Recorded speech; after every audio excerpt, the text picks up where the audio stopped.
Caitlyn is a true monster during the lane phase, winning literally every matchup on paper. And in this video, I will show you how this early game power is used to not only win lane against challenger rank opponents, but to also then carry that lead into the mid and late game to ultimately win the match. But first things first, you need to have optimal rune and item setups if you want your Caitlyn to be as strong as possible. As always, I will now give you a quick overview and then show you exactly why these choices are optimal with real in-game examples.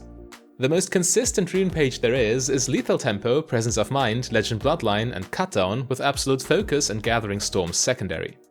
For your item build, it is crucial that you get attack speed boots and Galeforce with a third item Infinity Edge for optimal scaling. The second item slot is somewhat flexible, but the overall most reliable option here is getting Rapid Fire Cannon after Galeforce. From here, you want late game crit items like Lord Dominic's Regards and Bloodthirster. Caitlyn's massive range on auto attack and on Q makes her the undisputed queen of the early game. Right from level 1, you want to start poking down your enemies from a safe distance and keep up that pressure throughout the entire lane phase. It is a low risk, high reward strategy because the enemy cannot actually punish you while you play at maximum distance.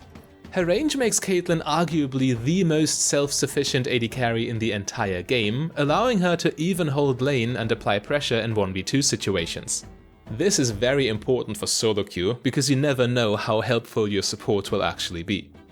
It is very easy to convert Caitlyn's pressure into lane priority, allowing you to dictate the pace of the game, putting your opponents on the back foot.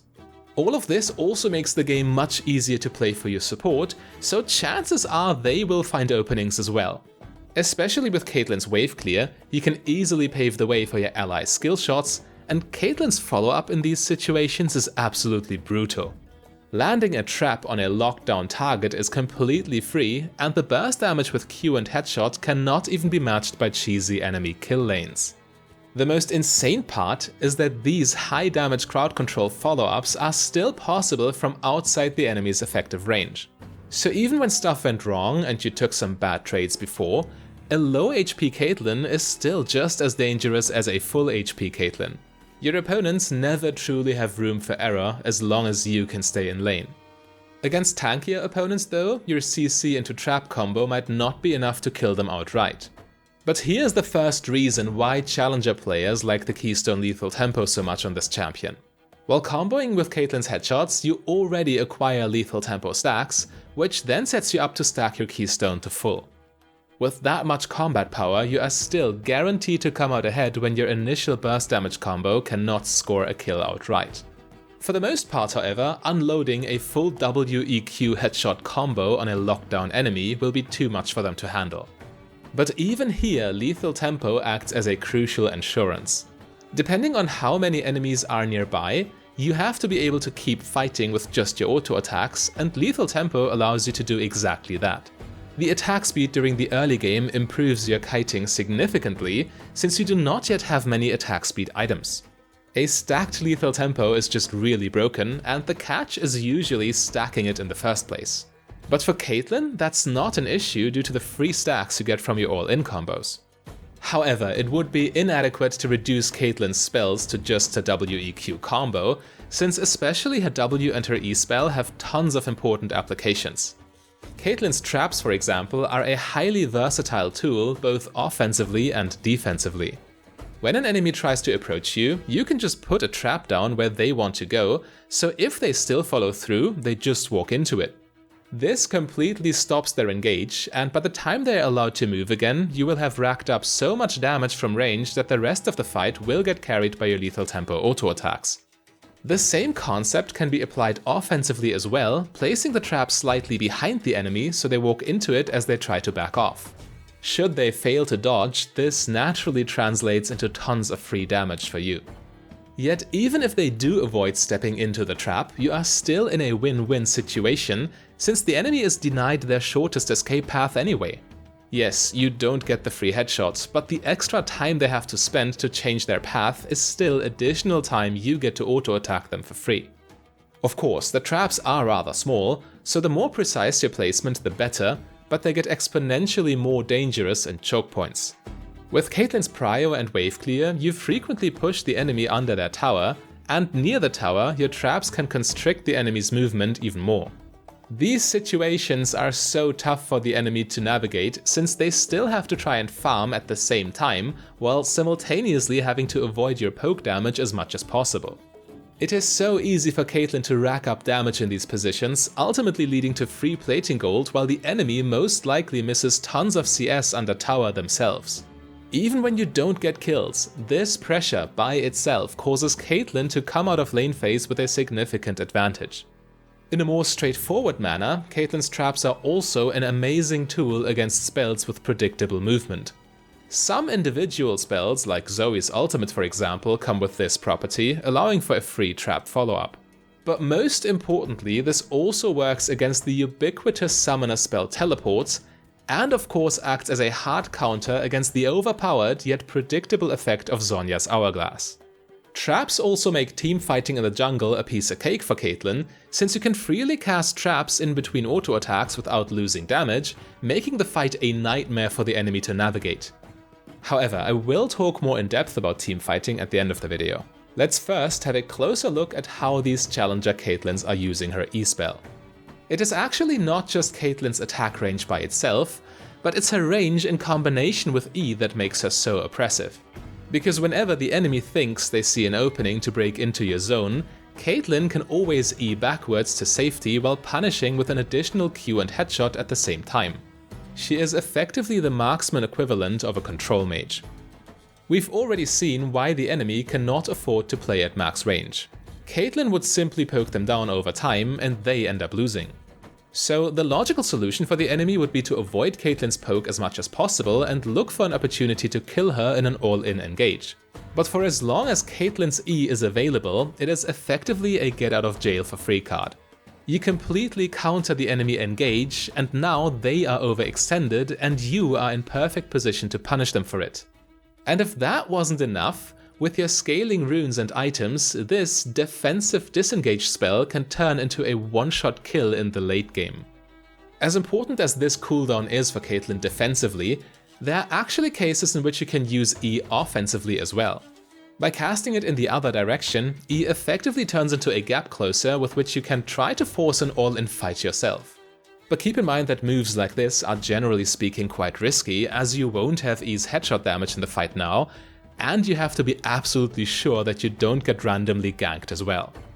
As shown, Caitlyn's basic spells combo quite well with each other, but her ultimate can be rather awkward to use. However, it still has its moments. The most common use of Caitlyn R is to execute your opponents after a fight when you can no longer safely get into auto-attack range. Or, when you can no longer get in range at all because the enemy is flashing away from you. Just a nice combo finisher, allowing you to score kills on which you would otherwise miss out. But there is a far more important spell in Caitlyn's arsenal that we have not yet talked about: Galeforce. The active dash buffs literally everything Caitlyn wants to do. Your burst damage is already good, but the execute damage from Galeforce's active takes it to the next level.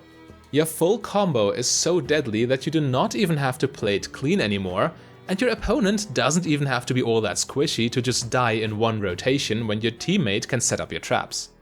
Caitlyn's effective range is also already one of the highest in the game, but Galeforce's dash also amplifies that, making your damage even harder to avoid. Especially when used in addition to the dash on your E, Caitlyn can close very large gaps, and it is correspondingly very easy for the opponent to misjudge when they are safe and when they are actually not. In the same fashion, Galeforce also amplifies Caitlyn's disengage. Even when E by itself would not be enough, the Galeforce dash can enable you to turn around otherwise very sticky situations.